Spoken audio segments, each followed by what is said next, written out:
What is the most OP build for Dedue in Fire Emblem Three Hopes? Dedue is very similar to Jeralt in the sense that this build is based around his charge attack uniques. I thought of a few different ways to build them and ultimately decided on the Great Knight. The Great Knight stops you from being knocked back while charging your strong attacks, making it one of the best classes you can go with for a unique like this. An alternative class would be War Master, if you prefer something closer to Raphael. Regardless, let me present Dedue the Demolisher. Starting with our weapon, we're running Amir again. Unstoppable is a really powerful ability to have, and as such it makes sense that we run it on Dedue as well. With that being said, there are a couple alternatives.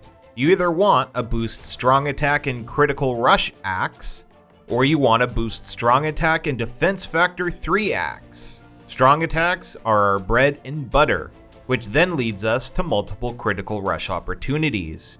However, our defense is our highest stat on the build, making defense factor just as relevant, so the choice is yours. If you're running Amir, you're going to want to use a crest accessory. In this case, I'm running Skydragon Sign, but run whichever crest has the effect that you want the most. For our battalion, we're going to go resist axes to give us a leg up against armored units. And our combat arts are going to be Wild Abandon and War Strike, just like Jeralt. These builds are very similar. Wild Abandon can be replaced with a different art if you prefer, but War Strike needs to stay. As for our uniques, Demolisher is what makes this build go round. You could hold the button when performing strong attacks to charge them.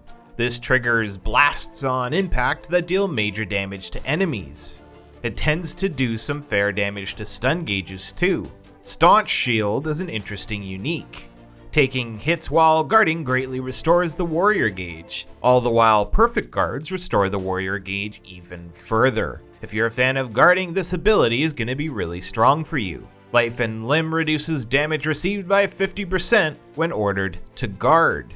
Impregnable is what I mentioned earlier. This is the main reason we chose Great Knight. This class ability prevents the unit from being knocked back when performing strong attacks. This applies to our charging of strong attacks too. Finally, Lancebuster gives us a 95% damage boost against lance-wielding enemies. Now our abilities. As usual, watch till the end to see where I got each one. Axe Prowess increases our damage by 30% when wielding an axe. Life Taker heals us a bit each time we defeat an enemy commander. This is required to stay topped off without using potions, since our charge attacks can cause us to be damaged a little more frequently. Underdog increases the damage done to enemies proportionate to how much higher their level is. Super useful while leveling the unit, and super useful on maddening. Boost Critical increases our critical hit chance. Charm Catalyst boosts our warrior gauge fill rate proportionate to our charm. Burst of Valor restores the warrior gauge fill rate with each critical hit. Driven Spirit increases the warrior gauge fill rate while awakened, while Nullify Cavalry effect gets rid of our cavalry's innate weakness. Dexterity Catalyst increases our warrior gauge fill rate yet again proportionate to our dex. And finally, Absorb Defense gives us a defense boost with each defeated enemy commander. This lasts for the entire battle. This one ability makes it so if you're running an axe with defense factor 3, you're gonna get a pretty significant boost. Now for our stats. Strength and defense are the most important stats for the build, but dex is important too.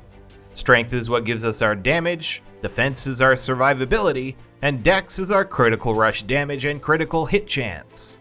I recommend you go 60 levels as a Great Knight to get a nice boost to our HP, strength, and defense. Then the last 60 levels as War Master for a boost to our strength, dex, and speed.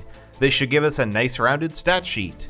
If you want to use stat boosting items on good old Dedue here, then pump into your strength stat. The way this build plays is very similar to Jeralt, but it's a little different. Your charge attacks is where the majority of your damage is going to come from, so use a lot of strong attacks with combat arts thrown in to do as much damage as you can. Your warrior gauge is going to charge extremely quickly, so feel free to end encounters quickly by using your warrior specials often. I recommend you save your awakening for the final boss of the battle, since you're likely only going to get a few opportunities to use it in the first place. And finally, where did I get each ability? Axe Prowess is from Fighter, Armored Knight, and Warrior. Life Taker from Dark Mage, Underdog from Brawler, Boost Critical from Fortress Knight, Charm Catalyst from Dancer, Burst of Valor from Trickster, Driven Spirit from Dark Knight, Nullify Cavalry Effect from Holy Knight, Dexterity Catalyst from Bow Knight, Absorb Defense from Dark Bishop, Wild Abandon the Combat Art from Fortress Knight, and War Strike from Warrior. I hope you liked today's video, and if you did, consider dropping a like and subscribing for more.